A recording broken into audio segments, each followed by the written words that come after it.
Graça e a paz, irmãos. Escola Bíblica Dominical, dia 6 de setembro de 2020. Estamos aí praticamente no penúltimo capítulo do livro. Tem sido bênção. Quero parabenizar os adultos aí que já há algum tempo, alguns finais de semana, nós temos preenchido, fechado a frequência. Isso é bênção. O nosso número de visitantes no último domingo que chegou a 11 visitantes. Então, louvado seja Deus e que Deus possa realmente estar nos levantando como arautos, como atalaias da palavra, da verdade de Deus. E o capítulo 8, realmente achei muito interessante, espero que os irmãos gostem. E hoje, o pastor José Delcio estará conosco, nos ajudando. Graça e paz, irmãos. Então, muito bem, né? Agora, né, já tenho falado há alguns dias, está disponibilizando aí, começou na terça, agora na segunda-feira já, né, tem a semana toda. Falta de tempo, de programação, que não é, né? Leia lá o livro, ou no celular, quando é disponibilizado, assista o vídeo, dá o seu sim lá, né? Não para que possa números, né? Que é importante também, mas para o aprendizado e para que nós possamos cada dia estar mais felizes, mais com o retorno de vocês, para quem possa continuar o trabalho. Muito bem, então, agora nós estamos no capítulo 8.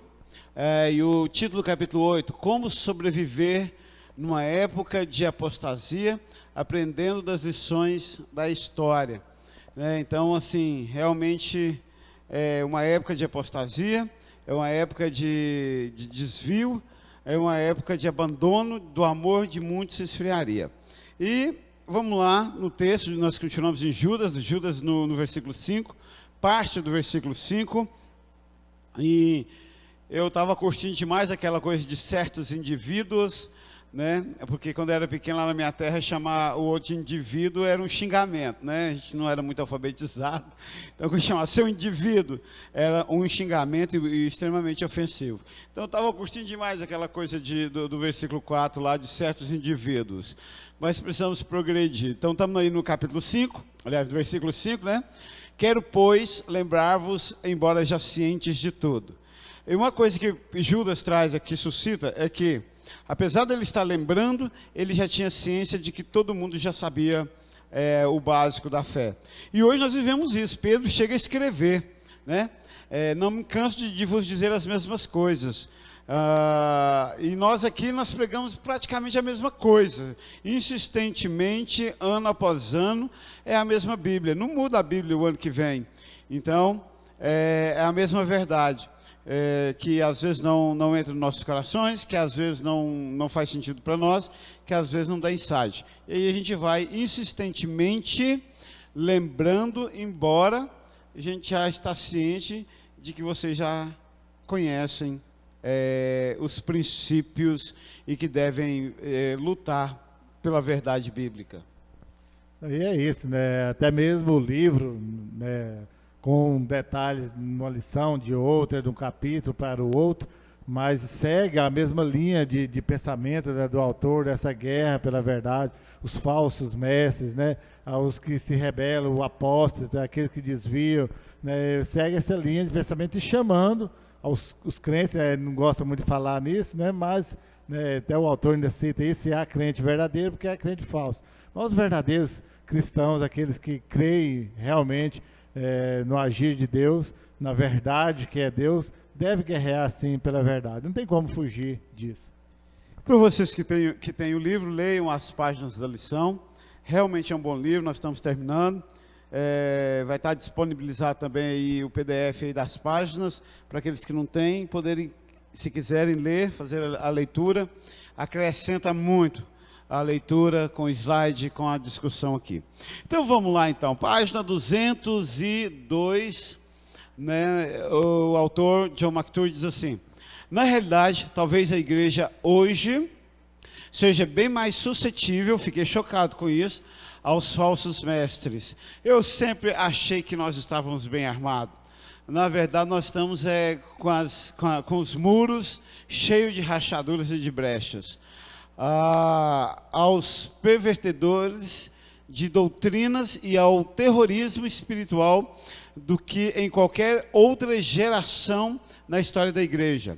A ignorância bíblica, a ignorância bíblica dentro da igreja talvez seja muito mais profunda e muito mais generalizada do que em qualquer outra época desde a Reforma Protestante. Então aqui ele enumera algumas coisas. Primeira delas, que nós vivemos um tempo de fraqueza espiritual na história, jamais visto na história, onde os falsos mestres, onde a mentira tem entrado com mais facilidade na igreja que qualquer outro tempo, né?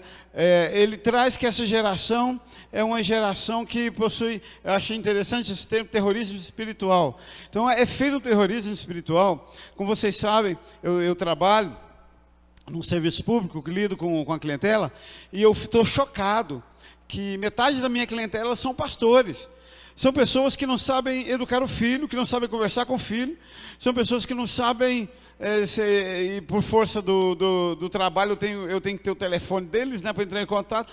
Os status, meu Deus, então eu fico pensando assim, nesse terrorismo espiritual que se vive hoje, de homens e mulheres que estão dentro da igreja plantando mentira, porque nem conhecem a verdade. E é incrível isso, né? E o autor traz isso. E um dos motivos que isso tem ocorrido é a ignorância bíblica nesse tempo. Por mais que a gente manda ler a Bíblia, por mais que a gente fala, há uma ignorância bíblica muito grande, né? E talvez ele diz que está mais profundo e mais generalizado do que a gente possa perceber desde a Reforma Protestante. Ou seja, vivemos num tempo delicado, de cristãos delicados, que não têm conhecimento, que não sabem preservar a sua fé. Aí eu gostei muito desse que o autor colocou aí, da ignorância bíblica, né? Cada dia se ler menos e cada dia se concorda ainda menos com o que está escrito. Aquela coisa assim de que todo mundo sabe um pouquinho, né? Quase todo mundo sabe, já por ouvir falar. O problema é que os falsos mestres vêm implantando essa teologia, a forma deles, né, uma falsa teologia, e as pessoas vêm crescendo com essa conhecimento errado das coisas, da Bíblia, por assim se dizer. E ninguém tem o cuidado de ir lá examinar, passar um tempo, pensar, refletir sobre aquilo, se realmente é verdadeiro aquilo. E quando se aprende errado, fica pior. Isso é a ignorância. Quer dizer, não tem o conhecimento necessário que deveria ter. É incrível que pareça, num tempo que é mais disponibilizado, nunca se teve tanta Bíblia, tanta facilidade, a impressa, a celular, a tablet, tudo que você tem, e as pessoas simplesmente não lêem, não têm conhecimento, não têm tempo ou não querem ter tempo para parar, para pensar e seguir o que está escrito na Bíblia. Não adianta também só ler lá e não seguir o que está escrito na Bíblia, também não vai adiantar. Na página 208, John MacArthur traz uma colocação muito interessante. Aí, aquilo que a maioria dos pregadores contemporâneos, ou seja, de hoje, faz é quase o inverso daquilo que Paulo descreveu ao dizer que sempre procurava anunciar todo o desígnio de Deus em Atos 20, 27. Então, uma coisa, pastor, que tem complicado, eu sei, eu não estou defendendo os falsos cristãos ou os falsos mestres, mas uma coisa que eu acho complicado é que a maioria dos cristãos preferem ouvir uma palavra coaching da televisão do que vir no culto. Preferem um pastor popular, artista, do que vir aqui no tete-a-tete e aguentar a dura, tradicional e profunda e poderosa palavra de Deus, nua e crua e clara. Então, a maioria dos pregadores contemporâneos não anunciam mais os desígnios de Deus. Anunciam um evangelho humanizado, anunciam um evangelho diluído, anunciam um evangelho fraco, que não traz mudança, que traz um conforto psicológico para a população e que, de uma certa forma, veio para concordar com o mundo, para criar uma paz que Cristo não quis criar. Então, parece aí, então, que difere de tudo aquilo que Paulo havia anunciado, pregado e vivido do seu ministério, né, pastor? E aí eu fico pensando, né, não adianta culpar o pregador coaching lá, porque se ele está lá popular ganhando dinheiro, é porque você está lá querendo isso. E não adianta também só julgar você que está querendo isso, porque tem um lá que vai te oferecer. Não adianta você vir aqui e botar pressão para eu fazer do jeitinho que você quer, e eu não faço, mas você vai lá e acha isso na televisão. Então o trem é complicado, não, pastor? É o conjunto da obra, né? Se não tiver uma resposta de um lado, com do outro, não vai ter segmento, né? Mas o que preocupa é realmente isso, né? As pessoas hoje não estão, já há algum tempo, e cada dia vem acentuado mais, não querem aquilo que está realmente na Bíblia, né? Se pudesse, eles reescreveriam a Bíblia de uma forma mais agradável, mais gentil, daquilo que não vai machucar tanto. Eu gosto muito de usar, né? Desde pequeno a gente escuta que a verdade dói, né? Realmente a verdade dói, né? O próprio Pedro já os discípulos lá, os apóstolos, dizer para Jesus que dura o seu discurso, mas o Pedro vai e acrescenta logo algo assim tremendamente, que Jesus fala que foi o próprio Espírito Santo que disse para ele: para onde iremos, só o Senhor tem palavras de vida eterna. A palavra é dura, a Bíblia não é fácil, mas só ela é palavra de vida eterna. Não tem como. Qualquer outra palavra pode ser mais agradável de se ouvir, né? Pode ser muito mais bem aceita, né? Pode ser mais agradável, mas não tem palavras de vida eterna, ou seja, não vai resolver nada. No final das contas, né? Vai ser inferno e não vai adiantar nada eu ser agradado aqui neste tempo e não ter eternidade com Jesus Cristo. E com todo respeito às instituições, ao ser humano, ao esforço humano, né?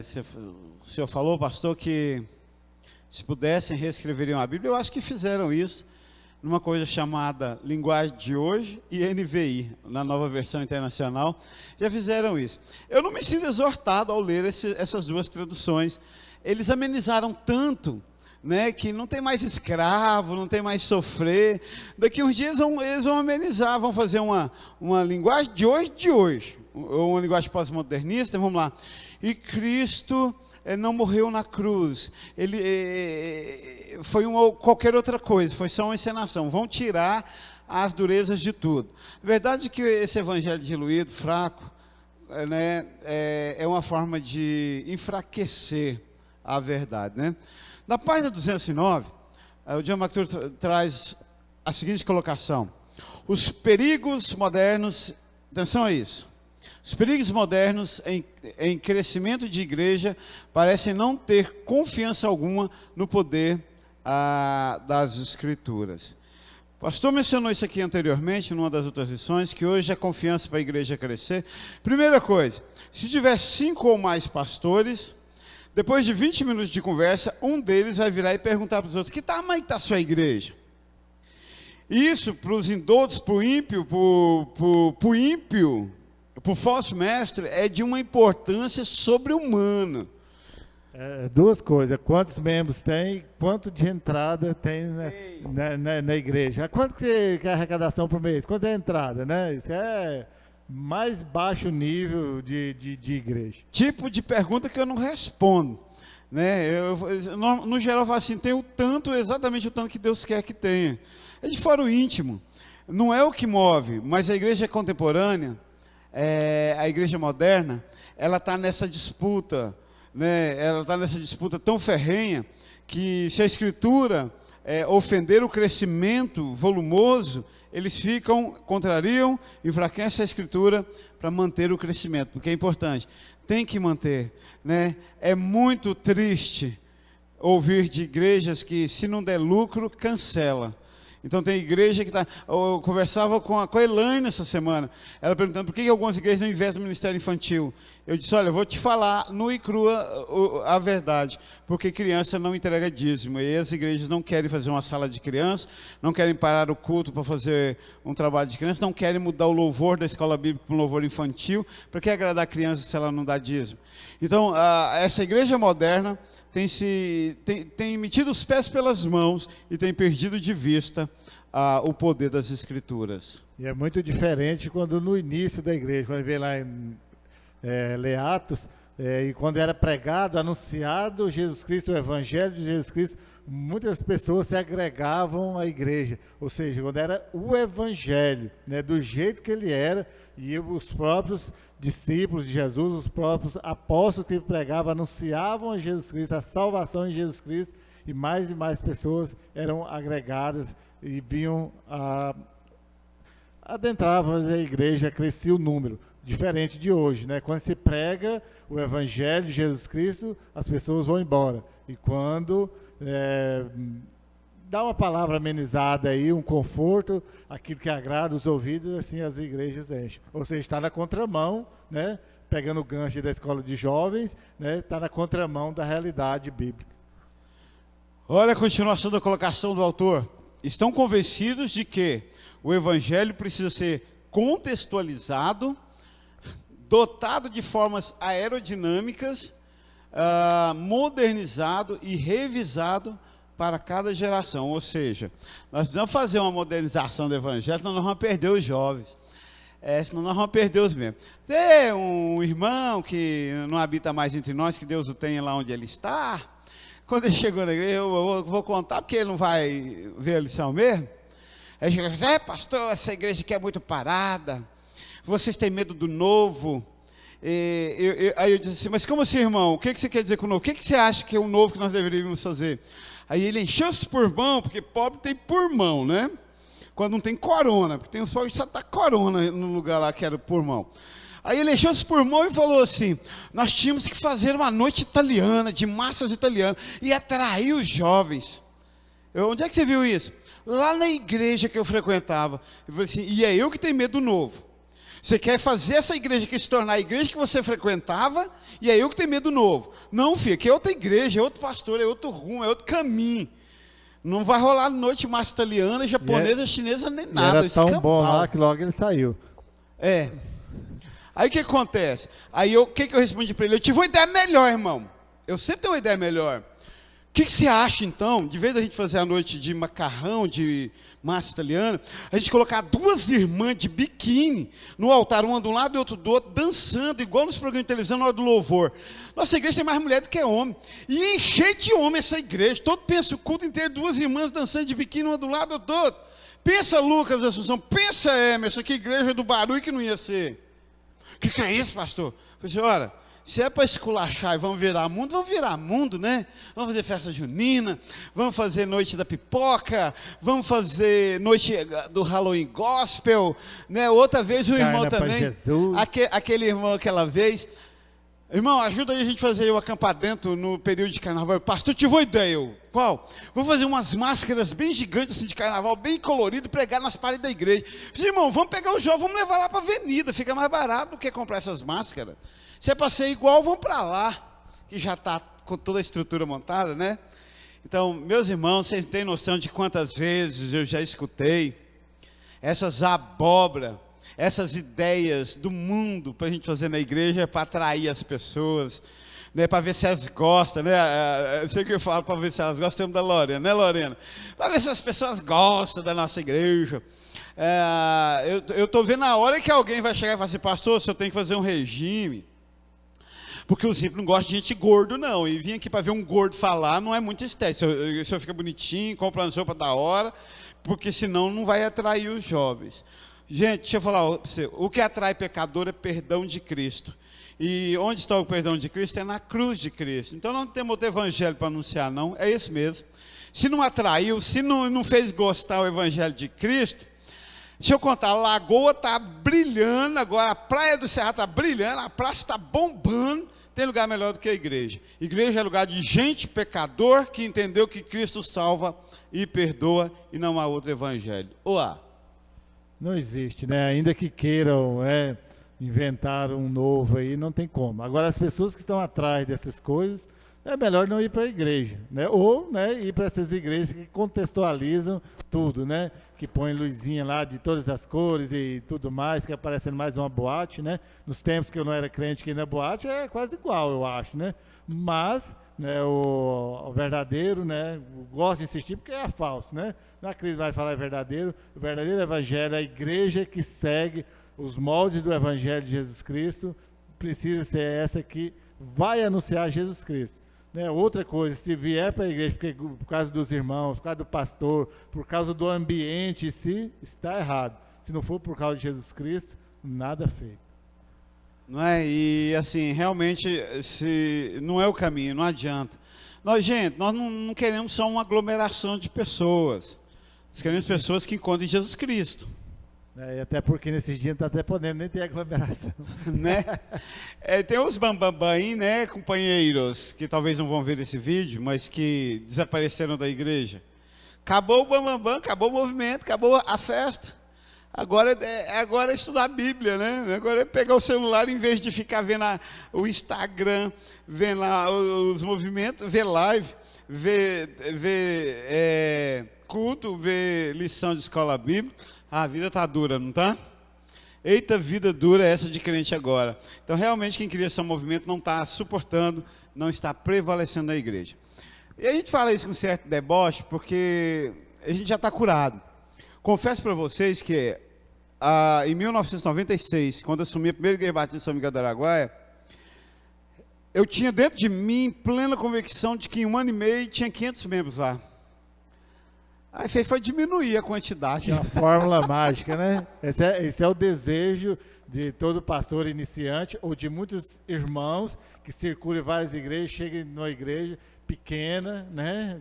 Rotula de pequena, chega, tem a solução, a fórmula mágica de fazer a igreja crescer em 1 ano e meio, 2 anos, multiplicou por 10 o número de membros. Né? Isso é o pensamento, né? Mas na prática é bem diferente. Não é só o pensamento, é a cobrança sociopolítica cultural. Né? Como eu disse, você volta lá para visitar seus parentes que não são crentes, já pergunta, quantos membros tem sua igreja? Está lucrativa? A necessidade de status, né? De status, né? Aí você amadurece, você se resolve, você começa a descobrir que o amor das pessoas te acrescenta, mas não é o que te sustenta. E aí você começa a descobrir que a quantidade de pessoas na igreja te alegra, mas não é o que te sustenta. Você começa a descobrir que a quantidade de dinheiro, de dízimos que entra na igreja ajudam a fazer a manutenção do templo, mas não é o que te sustenta. E o pior ainda é quando, né, sem querer, pensa assim, se fulano tivesse aqui, talvez estava até mais tranquilo. Não né? é? E isso é que é o mais grave ainda, né? Chega ao ponto, aí, né, sem crise, dá para... Sem citar nomes. Sem citar nomes, e às vezes chega a pensar, se fulano, né, não tivesse passado por aqui, ou se não estivesse aqui, talvez estaria mais tranquila a igreja. Isso é muito grave. Vender a verdade de uma igreja pelo dízimo de um irmão é fim de carreira pastoral. Já perdi bons dízimos, porque os donos dos bons dízimos eram péssimos cristãos. E aí não deu para caminhar junto. Porque preferiu guerrear pela verdade. Pela verdade. E hoje não mudei não, viu, irmão? Não adianta vir com esse papo de...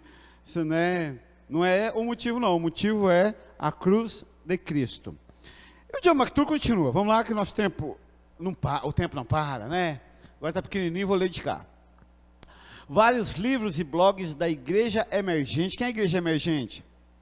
É essa coisa apodrecida que você vê nas nossas cidades, na sua cidade, na nossa cidade, de igrejas com uma proposta nova que não é bíblica.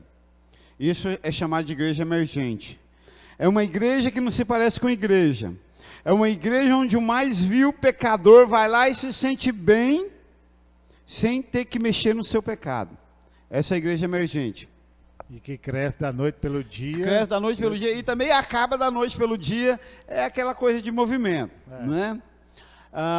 Tem defendido repetidas vezes o desmantelamento e a redefinição extensiva de doutrinas que os evangélicos dos tempos anteriores defenderam com vigor durante gerações, contra os modernistas e os teólogos liberais. Doutrinas como a inerrância e a autoridade das Escrituras, a doutrina do pecado original e a exclusividade de Cristo. Já viu aí agora que Cristo aceita todo mundo? Pode vir como está?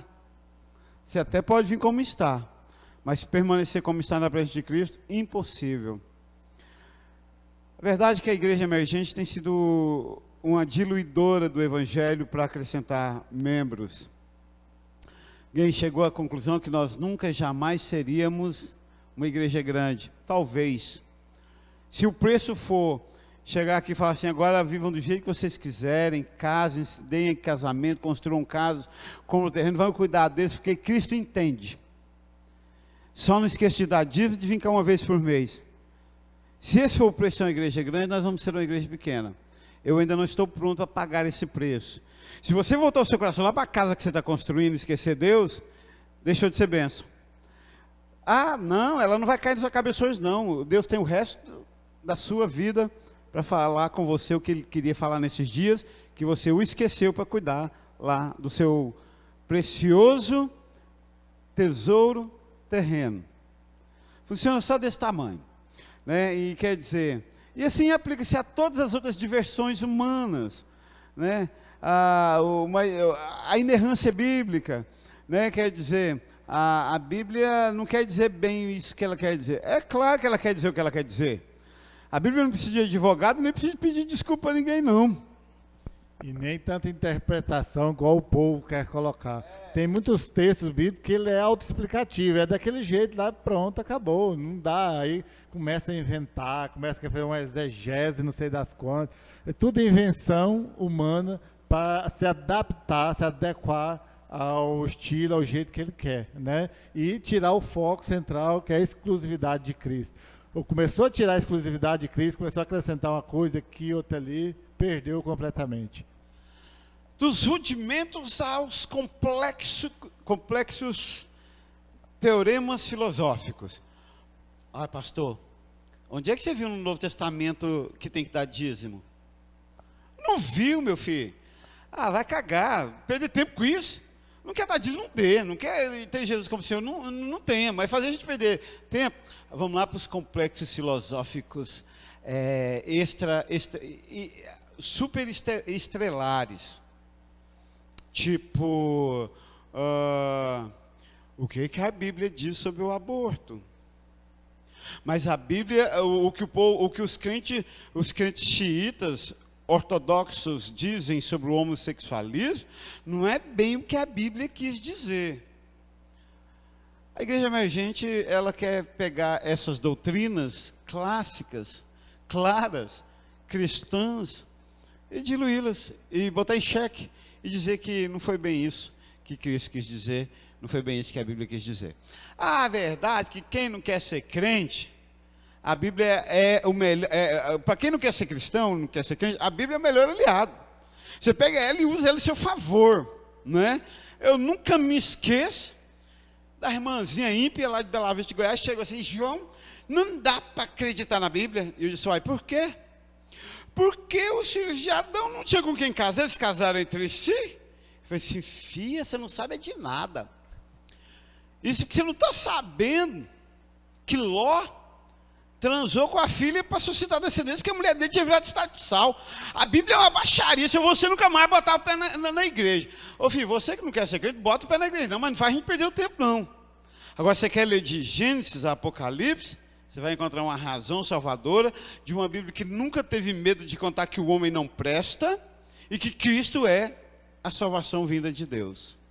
E quer ler a Bíblia com o intuito de ouvir ou de aprender aquilo que ela quer dizer, não aquilo que eu gostaria que ela dissesse, né? Que as pessoas leem lá ou vêm para a igreja, quer que o pastor pregue um sermão conforme ela gostaria, não conforme Deus orientou, e com o Espírito Santo levou o pastor a pregar, né?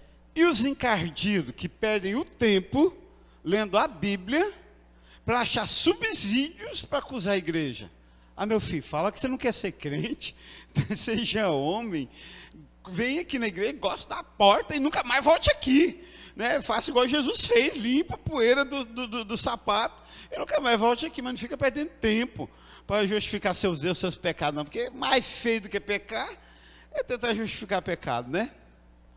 E tem aqueles famosos lá que gostam de a procura de uma contradição dentro da Bíblia, né? Vem lá, estuda, perde um tempão tentando achar um erro lá, uma contradição dentro da Bíblia, ao invés de estar estudando seriamente, buscando a direção do Espírito Santo para que ele possa, né, ser muito mais feliz. A pessoa se esforça demais para ser infeliz, a verdade é essa. Né? E próprio dentro da igreja. E os mais baixos do que... Existe gente mais baixa do que aqueles que vão ler a Bíblia para achar motivo de acusar a igreja. São aqueles que usam a vida do pastor para acusar a igreja e fundamentar o fato de que não quer ser crente, né? Ah, mas o pastor é que a gente não dá para ser crente. Ah, meu filho, me poupa. Vou até prosseguir, não quero nem falar sobre isso. Depois o Juan fala sobre isso lá no grupo.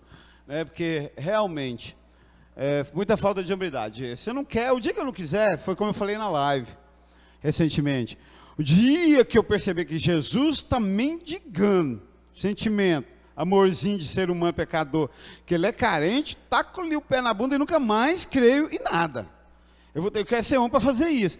Agora, ficar achando motivinho aqui e acolá para não ser crente, diluindo o evangelho, você, não, filho, tu é bruto.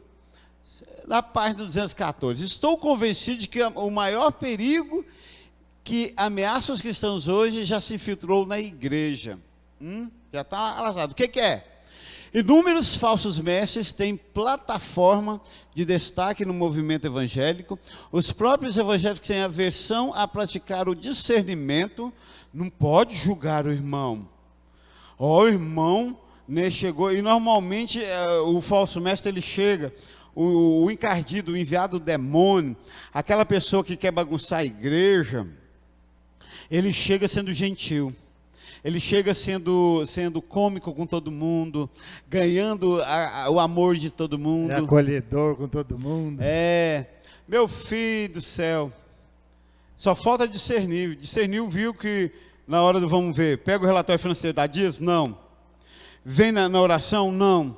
Ajuda no trabalho? Não. Meu filho do céu. Tem uma vida que... Segue se quiser seguir. Que testemunha Jesus Cristo? Não, o que é pior ainda. Só quero lembrar uma coisa, quando um cego guia outro cego... Aí você abre lá as mídias, né? E os evangélicos, a versão é praticar discernimento. A questionar ou confrontar qualquer coisa ensinada em seu movimento. E muitos líderes evangélicos chegaram à conclusão de que nenhuma doutrina ou aspecto da teologia merece que lutemos diligentemente por elas. Estou vendo isso no Facebook constantemente, no YouTube constantemente. Homens e mulheres com cara de piedosos, deixando nas entrelinhas que não vale a pena ser radical. Nos acusam de radical. Nos acusam de querer levar a sério demais uma coisa que nem Cristo levou a sério desse tanto. Olha, irmão, o mundo te oferece de pedalar, beber, prostituir, se divertir, jogar sinuca, jogar baralho, tudo. O mundo tem tudo, nem a pandemia não tirou isso, está todo mundo fazendo isso. Então é uma questão de um momento na vida eu olhar para a cruz e dizer assim, eu tomo a minha cruz e eu te sigo. Ou eu continuo vivendo nesse engano dos falsos líderes, nessa coisa de ser... de querer diluir o evangelho. Não tem como. As pessoas, né, como está no texto aí, querem, porque querem distorcer da melhor forma possível. Por quê? Porque não vai dar, os falsos mestres não vai conseguir, muitas pessoas, né, isso já há um bom tempo, né, de outras lições atrás que a gente viu lá do mercado gospel, quando eles descobriram que o evangelho bruto, verdadeiro, não dá, assim, digamos assim, não dá um retorno financeiro, de status, muito rápido, né? Não para eles próprios. Aí eles tiveram que contratar pessoas especialistas em marketing, em crescimento e tudo isso, para chegar a esse ponto que está. Né? E aí, lógico, e mais uma vez, volta naquela lá. Né? O falso mestre ele precisa conquistar a confiança, a simpatia, o público que ele precisa, né, para crescer a igreja ali rápido, para dar um retorno muito rápido, porque ele também já sabe que aquele movimento ali pode não durar muito, então ele precisa desfrutar dele, de algo assim, bem rápido, mas emergente, ele não permanece tanto tempo, eles têm conhecimento disso, incrível que pareça, o falso mestre sabe que ele não vai durar o tanto de tempo que ele gostaria, então ele precisa, mais do que nunca, trabalhar rapidamente ali, conquistar as pessoas, porque ele sabe que da mesma forma que veio rápido, irá rápido também. Por incrível que pareça, mas é assim que funciona. Né? E eu encerro essa lição de hoje com dos diálogos mais incríveis que eu acho da Bíblia. Pedro chega para Jesus e diz assim: mestre, lamento de informar, mas tuas palavras são duras demais. Você está batendo o povo e o povo está indo embora. E se Jesus fosse carente, ele disse: não, vamos reverter, chama lá que nós vamos dialogar. Mas Jesus, imagino eu, fechou o semblante, olhou para Pedro e disse assim: acaso tu também queres ir? Ele, em momento algum, justificou o que ele falava.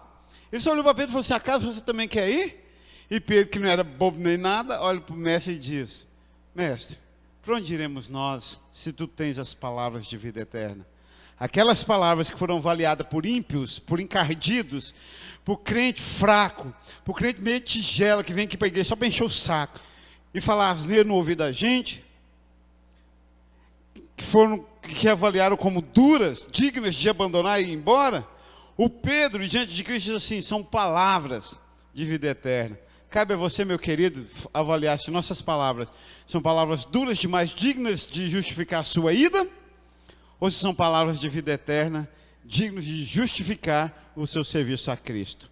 Deus te abençoe, marque o seu sim e até domingo que vem. Que Deus te abençoe. Lá, leia, faça a lição. Amém? Graças e paz.